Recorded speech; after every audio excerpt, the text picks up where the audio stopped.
Baik, Assalamualaikum warahmatullahi wabarakatuh. Alhamdulillah, pada kesempatan hari ini kita akan berdiskusi bersama seorang tokoh di tempat kami, yaitu Pak Yoska Ananta. Luar biasa, hari ini kita akan berbicara sesuai dengan tema, yaitu tentang bagaimana kita mensikapi kondisi yang ada di Israel sekarang dan apa yang bisa kita perbuat pada kesempatan atau yang bisa kita lakukan khususnya bagi kita sendiri yang ada di sini, yang kita bukan orang pemerintahan, kita bukan orang kepolisian, kita nggak punya militer, tetapi apa yang bisa dilakukan oleh umat.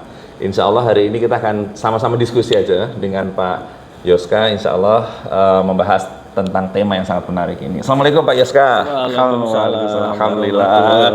Beliau ini senior ini. Gimana Pak Yoska ini? Balik. Ini tentang kondisi sekarang ini kan masyarakat luar biasa ya masifnya, dan kalau kita melihat sekarang Gaza sudah sejak tanggal 7 Oktober, November, Desember, Januari, Februari, Maret, April, Mei, 7 bulan. 7 bulan. Nah, ini 7 bulan diserang terus gitu sama mereka. Tapi bagaimana kira-kira kita sebagai masyarakat ya mungkin apa yang harus kita lakukan sih sebenarnya dengan kondisi yang ini Pak, yang paling konkret gitu Pak Yoska? Iya, ya oke. Sebenarnya ya dengan kondisi sekarang ini kita kan prihatin ya, prihatin banget karena sebagai seorang Muslim kan intinya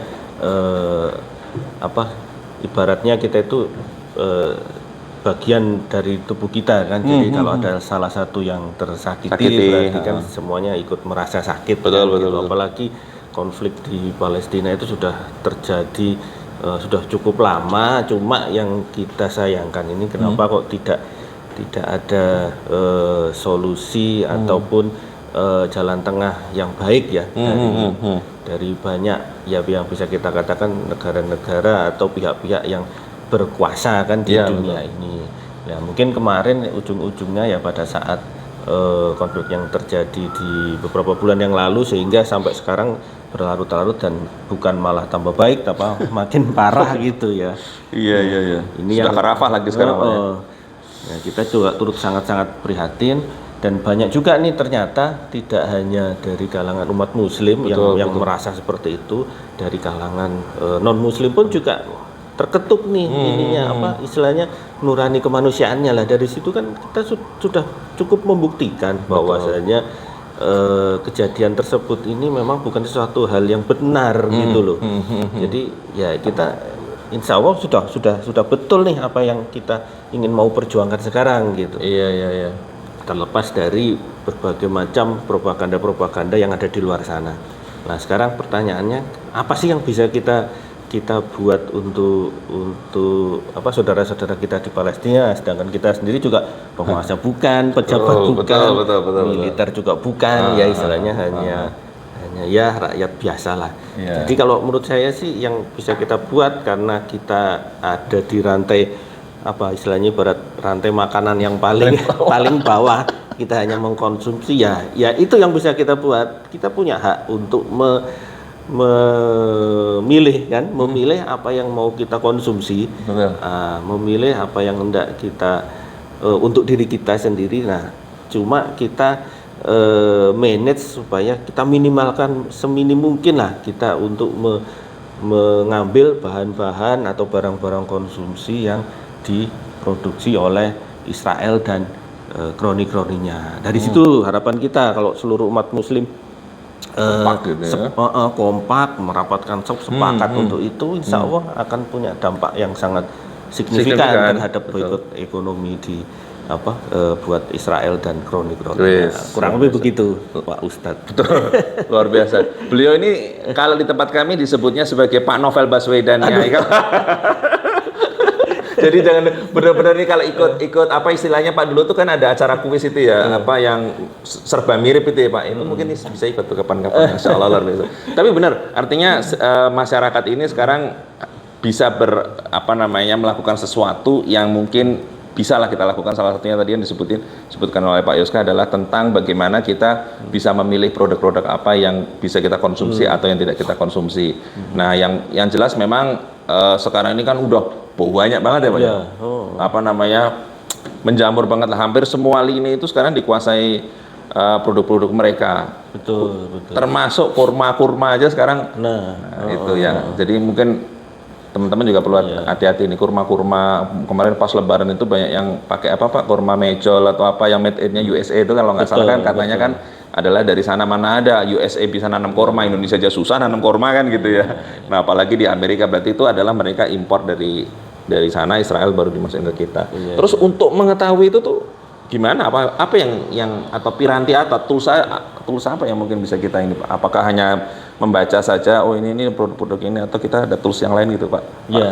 Iya, ya, sebagai umat muslim kan kita memang diwajibkan untuk mengkonsumsi barang-barang yang halal ya, itu yang pasti nomor satu halal. Cuma dengan kejadian seperti ini ya setidaknya kita tingkatkanlah intensitas kita, level kita, tidak hanya halal tapi juga yang non Israel ya, gitu. Betul. Masalahnya naik tingkat. Naik tingkat. Jadi kita kalau dalam dunia engineeringan mungkin Pak Ustadz tahu kan kita ada namanya konflik of precedence kalau nggak bisa yang ini kita naik lagi itu yang kita terus coba tingkatkan kewaspadaan kita, intensitas kita. Jadi nggak hanya halal tapi sekarang kita coba naikkan menjadi yang non Israel lah. Pertanyaannya gimana caranya untuk mengetahui ini barang Israel atau bukan? Nah ini berarti kita perlu semacam informasi atau data yang bisa kita jadikan referensi. Dalam hal ini mungkin sudah banyak ya, maksudnya yang beredar, cuma kita belum tahu mana yang ini. Nah, cuma mungkin kemarin saya diberitahu nih ada aplikasi yang nampaknya cocok nih Pak Ustadz. Ini kalau tidak salah namanya No Thanks. Mungkin itu sebenarnya cukup mudah. Jadi dengan kita menginstal aplikasi itu di HP, kemudian nanti akan muncul semacam box scan gitu lah. Nanti kita tempelkan di barcode-nya masing-masing produk, maka di situ akan tersambung ke database-nya aplikasi mana yang ini terafiliasi dengan Israel atau bukan. Mungkin itu bisa kita coba. Iya benar-benar. Jadi aplikasi No Thanks ini aplikasi yang sangat penting sekali yang mungkin perlu diinstal di setiap HP-nya orang-orang Muslim. Bahkan sebetulnya karena konflik ini sudah bukan menjadi konflik agama tapi sudah menjadi konflik kemanusiaan Pak ya. Makanya tadi yang disebutkan orang-orang Amerika aja udah pada demo, universitas di Amerika aja udah pada demo tentang Palestina, sehingga mereka sangat mendukung gerakan Palestina. Artinya di sini sudah masuknya ke ranah kemanusiaan, bukan ke ranah agama lagi kan Pak ya. Nah oleh sebab itu maka aplikasi No Thanks ini bisa diinstal baik Muslim maupun yang non Muslim, silahkan untuk menginstal aplikasi No Thanks ini. Tapi ternyata kalau dicek, mungkin kalau Pak Yoska sudah pernah jalan ke supermarket atau apa gitu, banyak mesti ya Pak ya yang banyak yang merah gitu ya jadi kodenya.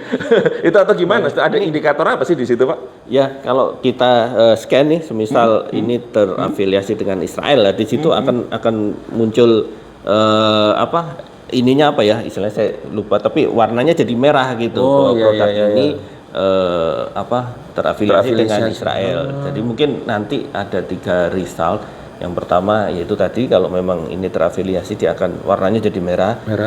Terus kalau tidak terafiliasi bisa kita konsumsi, ini warnanya akan hijau ya. Atau mungkin pilihan satu lagi dia akan abu-abu, mungkin karena produk ini produk lokal atau mungkin rumahan yang belum tercapture oleh database si software itu. Oh gitu ya. Mungkin nanti di sesi yang lain kita coba demokan caranya Pak Ustadz. Saya luar biasa itu, nanti kita bisa pakai screen capture ya nak.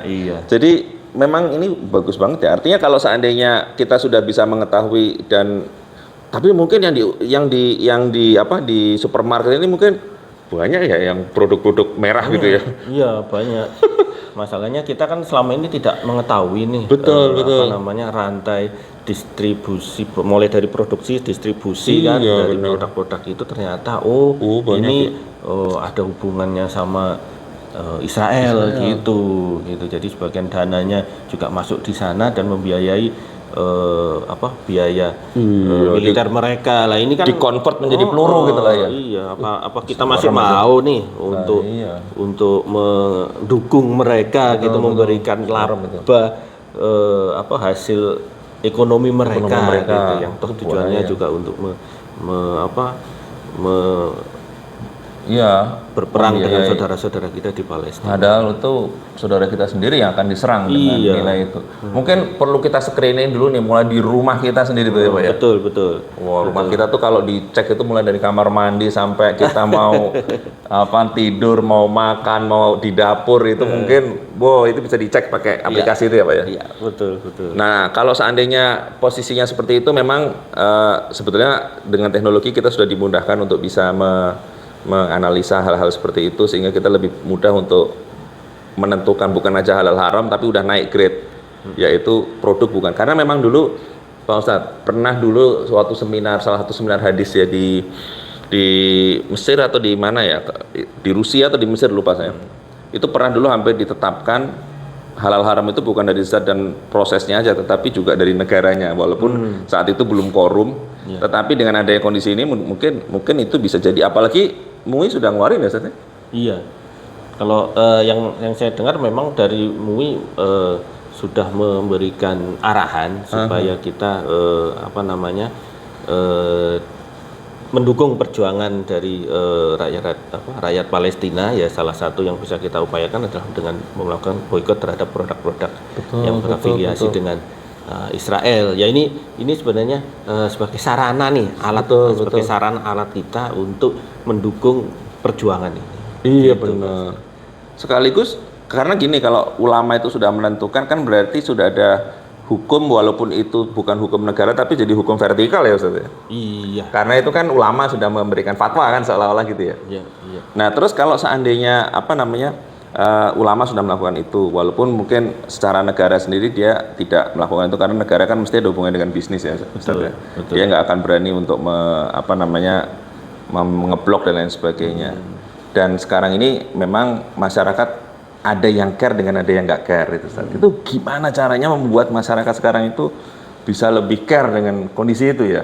Lewat media apa mungkin kita perlu sampaikan, khususnya anak-anak muda nih, karena Gen Z ini kadang-kadang udahlah beli apa aja beli aja gitu kan. Nggak lihat halal haram, kadang nggak ada sertifikasi halal ya beli, kemudian apalagi mau naik kelas ke sistem ini Israel atau bukan gitu, kadang-kadang mereka masih cuek ya. Iya sebenarnya sekarang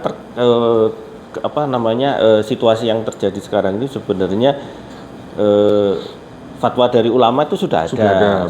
Sekarang tinggal bagaimana cara kita menyampaikan kepada kaum muslimin yang ada di Indonesia. Mungkin kalau tadi Pak Ustadz bilang nih untuk anak muda gimana nih caranya. Nah, ya tentunya sekarang dengan dunia gadgetan itu istilahnya kan sudah jadi teman setia nih untuk anak muda. Nggak ada sekarang anak muda yang nggak bawa HP kan tentunya. Nah, jadi kita coba terus sosialisasikan bahwa ini ada loh tools untuk filtering produk-produk Israel ini. Nah, ini ada. Nah, dari terus kita sosialisasikan keberadaan tools ini dan kita ajarin mereka untuk bagaimana cara menggunakannya. Insya Allah nanti lama-lama akan tersebar karena memang dunia sosmed kan sekarang sudah banyak berkembang ya. Betul. Salah satunya ya seperti ini kita coba tampilkan ada alat untuk dapat memfilter produk-produk Israel. Ya, mudah-mudahan dengan ini juga akan terus tertular kan dari mulut ke mulut, mungkin dari subscribe kemudian di forward sampai ke mana-mana. Benar.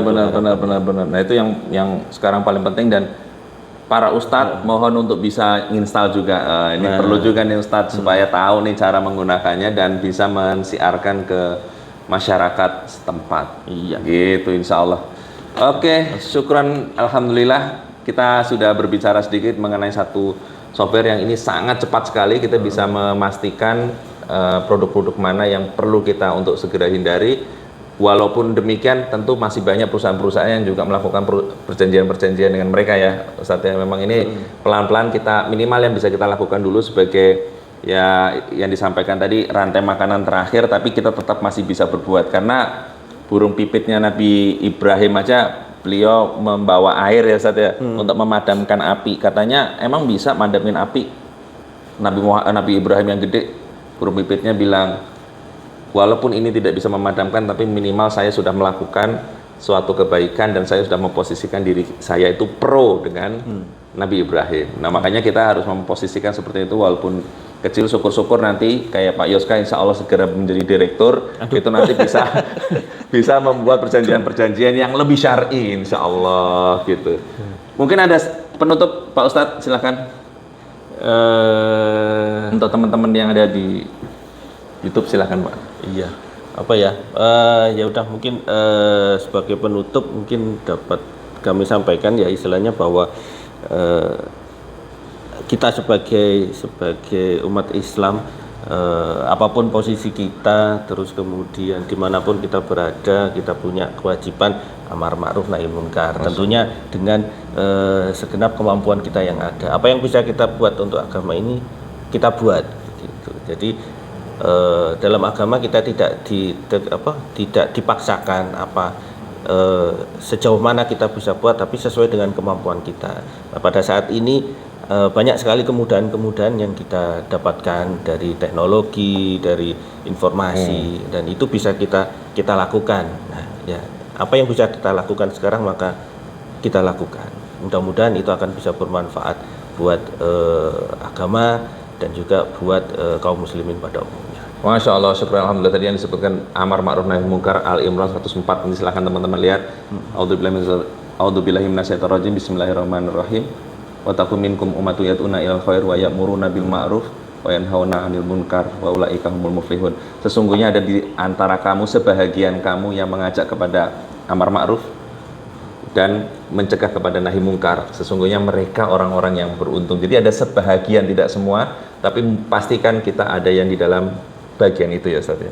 Baik, terima kasih Pak Ustadz Novel Baswedan, Pak Ustadz Yuskananta untuk kehadirannya di podcast kita. Insya Allah ini akan berkah dan memberikan pencerahan kepada teman-teman semua. Jazakallahu khairan katsiran. Kita tutup dengan kafaratul majelis. Subhanakallahumma wa bihamdika asyhadu an la ilaha illa anta astaghfiruka wa atubu ilaik. Assalamualaikum warahmatullahi wabarakatuh. Syukran Ustaz. Alhamdulillah.